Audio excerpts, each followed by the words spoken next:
I'd like to provide some background on how we got this legislation. In April 1914, in southern Colorado, near Ludlow, the coal miners were on strike, as they had every right to do, to withhold their labor, to try to bargain for better working conditions and better pay. The Colorado Fuel and Iron Company, run by John D. Rockefeller, did not recognize their human rights, tried to destroy the strike. The miners were mainly immigrants, and they set up a tent camp in Ludlow, Colorado. And it was could have been a Coca-Cola ad if it had come later. It was an incredibly diverse, multilingual, polyglot representation of America as a place where Greeks and Romanians and Italians and Russians and Ukrainians and everybody else came together. And they were coming together as citizens to stand up as new Americans for their rights. The Colorado National Guard, our organized militia, was sent by Governor Ammons down there to deal with the strikers.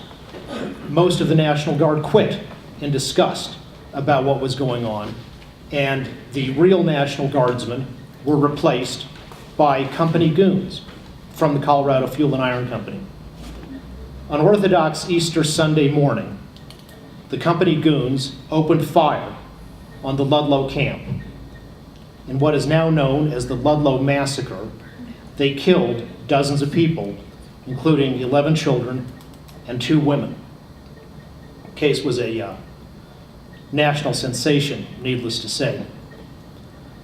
Shortly thereafter, Governor Ammons summoned the state legislature into special session, and they convened in May 1914 in this very building. And they passed, although despite an unfavorable committee report, one way or another, Governor Ammons got through one of the items on his call, which was the ability of the governor to declare an insurrection and ban the sale or distribution of firearms. That was passed in May 1914 as a result of the Ludlow Massacre, as a way of saying that when people are coming to kill you, we want to be able to ban you from buying guns to protect yourself. In 2004, that awful bill was repealed by the state legislature with strong bipartisan support for the repeal. All that was left from the original bill was that reservation clause saying that nothing herein should be construed to violate the Colorado Constitution's right to keep and bear arms. But of course, that's like saying, passing a bill that says it's illegal to be a Muslim, or the government can come and look in your house anytime it feels like it, but nothing herein should be construed to violate the free exercise of religion or the right to be free from unreasonable searches and seizures. The very terms of the bill, by their express language, of course, are flagrant violations of the state constitution. Well, the legislature did the right thing in 2004 in repealing that May 1914 bill, but bad ideas are sometimes like whack-a-mole, and the legislature perhaps didn't realize that buried elsewhere in this emergency powers legislation was the ability to do the same thing with different language that they thought they had gotten rid of in 2004. So what this bill here is to do is simply to finish the work of the legislature, which after a century of experience in seeing that Colorado Fuel and Iron bill be the law in Colorado and stain our statute books, they got rid of it, but didn't realize that there was this loophole left in another statute that needs to be addressed. To say that the clause that's still left, the clause about protecting the right to arms, can somehow be construed to say that Senator Herpin can transport his collection of guns, which I suspect is more than one, when he's leaving his house because of some natural disaster or other disaster, is a nice common sense interpretation. And if the previous witnesses were the governor when that happened, maybe that's how they would impose the decree, but there's no guarantee that a future governor would act with such good judgment. And to the contrary, the language expressly allows a complete ban on transportation, a complete ban on dispensing. So it means that if I stay in my house, I can't give my neighbor a firearm so she can protect herself. And besides that, to the extent that this saving clause has any validity, the constitutional reservation, that means you can file a suit in court, and maybe you'll win a suit in court one day, or maybe you won't, but maybe you'll be dead because you didn't have a firearm when you needed it. So the fact that you can apply for a judicial remedy, which might come to fruition years later, will be far too late for the victims who were disarmed when they need most the ability to protect themselves. The bill you have, the act you have in front of you with the word firearm in it is really sort of a state-level Patriot Act. It's the kind of thing that gets pushed by the federal government all the time as model legislation and frequently passed with not too much stringent review by legislatures.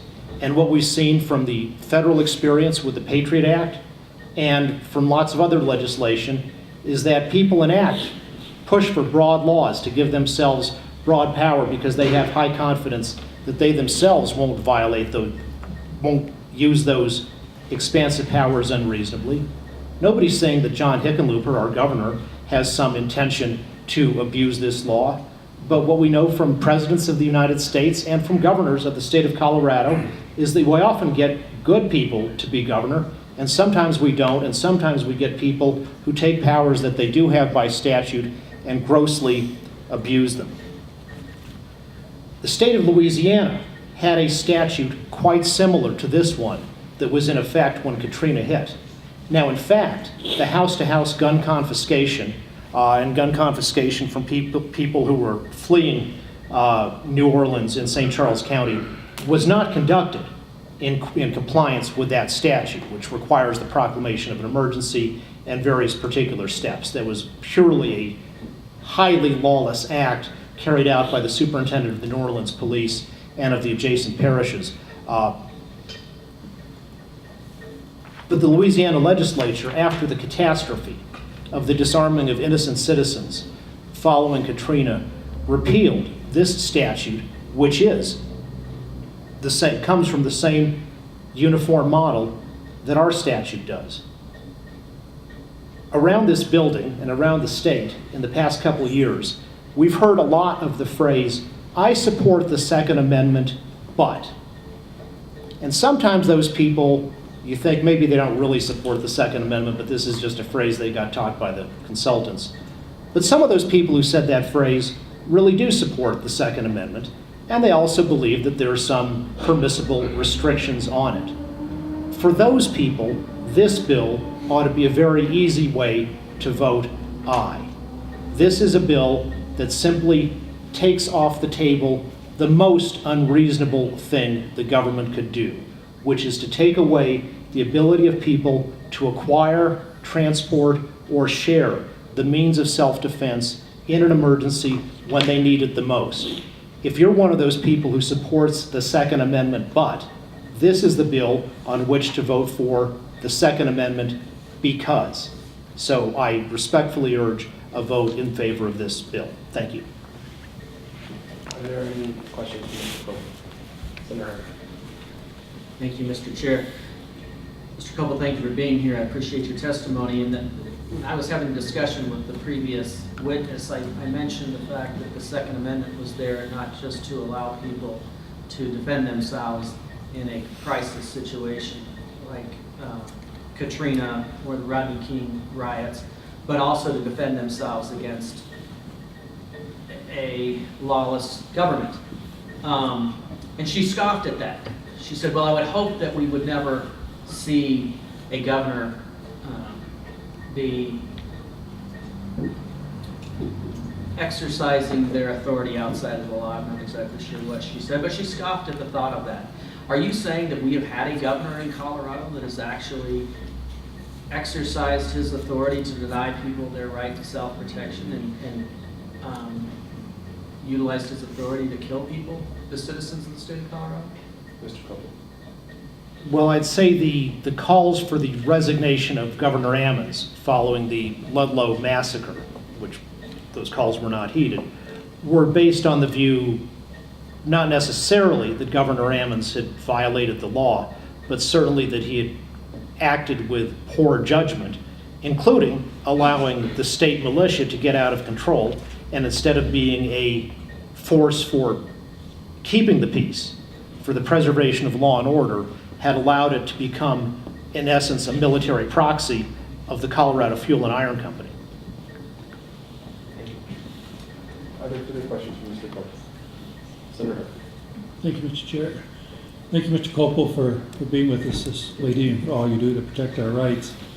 In the case of somebody driving into a civil unrest area with a trunk full of guns and starting to pass them out, under legislation that was unfortunately passed last session, they'd already be in violation of the law because you can't do a private transfer without a background check, correct? Mr. Kopel. That is certainly true, Senator, and it's important to note that this bill is not something to change anything about that. It's not a bill, and one difference, by the way, in defense of some of the legislators who voted for the bill in May 1914, or for that matter, in the 1990s, was at neither time did we have a background check system for anyone on the sale of firearms. Even in 1992, the background check was simply you go into a gun store and you fill out a form under penalty of perjury that you're not an illegal buyer. But there was no check on that. So today we are in a different situation.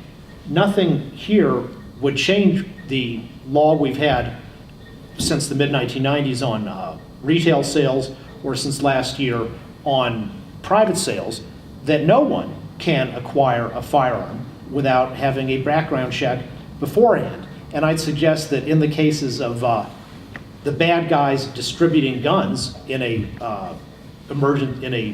natural disaster or other disaster, A, they're probably people who are not allowed to legally have firearms in the first place, and B, they're unlikely to obey the gun laws in the second place. But everything here this bill keeps in place all the checks and requirements for somebody to obtain firearms, which we have in Colorado, which are vastly stronger now than they were in either 1992 or 1914. Are there further questions for Mr. Kopel? Senator Hurd.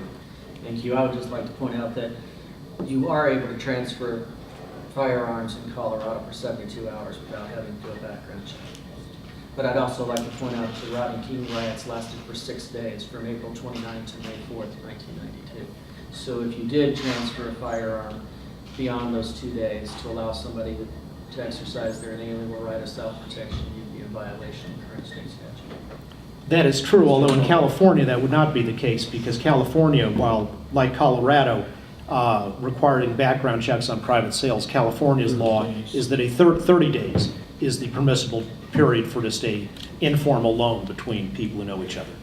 Senator Hurd. Thank you. Well, the Rodney King riots were in California.